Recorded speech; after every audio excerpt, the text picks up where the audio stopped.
किम ने माफी के तौर पर जंगकुक के लिए नूडल्स बना दिए। जंगकुक ने पूछा, क्या तुम अब जा रहे हो?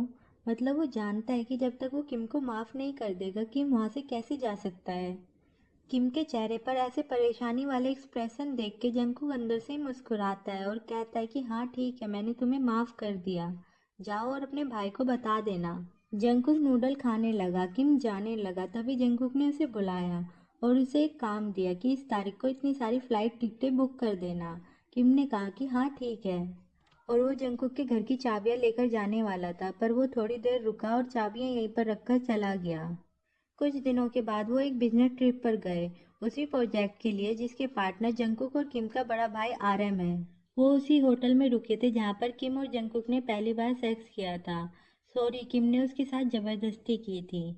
जंगकुक उस बारे में सोचने लगा कि उस वक्त उन दोनों के बीच में बहुत ही बैड सिचुएशन थी।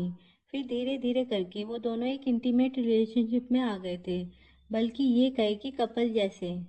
लेकिन आखिर में हम दोनों के बीच में अब कुछ भी नहीं रहा।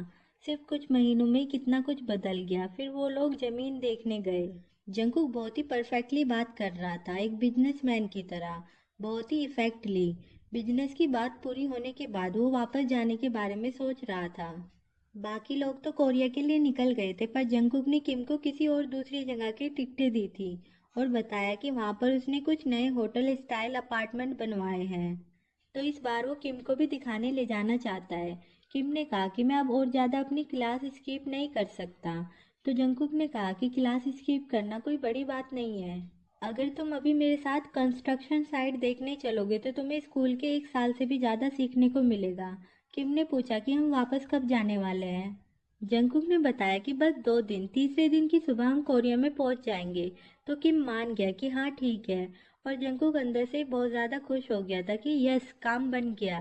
उसने सारी प्लानिंग कर ली थी कि वहां पहुंचते ही तुरंत बाद वो किम के साथ बहुत अच्छा खाना खाएगा। फिर वो किम के साथ हॉट स्प्रिंग का मज़ा लेगा या फिर किसी और जगह पर घूमने जाएगा। कुछ भी करके वो बस इसे और ज़्यादा रोमांटिक बनाना चाहता है, ताकि वो किम के और ज़्यादा क्लोज आ पाए। जहाँ पर वो लोग जाने वाले हैं वहाँ पर ख़राब मौसम था, तो फ्लाइट 2 घंटे लेट थी।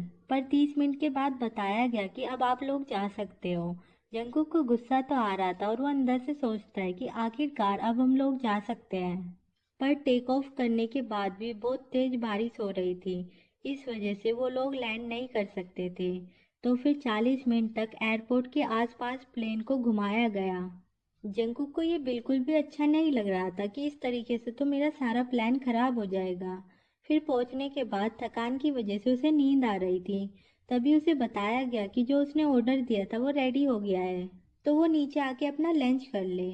फिर वो अपने कपड़े चेंज करके नीचे गया। सब लोग उसे हेलो कह रहे थे सिवाय किम के, जो अपने फ़ोन में लगा हुआ था। जंकुक ने देखा कि सबके कपड़े थोड़े थोड़े गीले थे, तो फिर वो लोग खराब मौसम के बारे में बात करने लगे।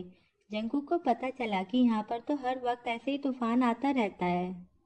उन लोगों ने प्लान किया था कि दोपहर के बाद ही वो कंस्ट्रक्शन साइट देखने जाएंगे, पर अभी खराब मौसम की वजह से वो लोग जंकुक से पूछते हैं क्या हमें कल जाना चाहिए।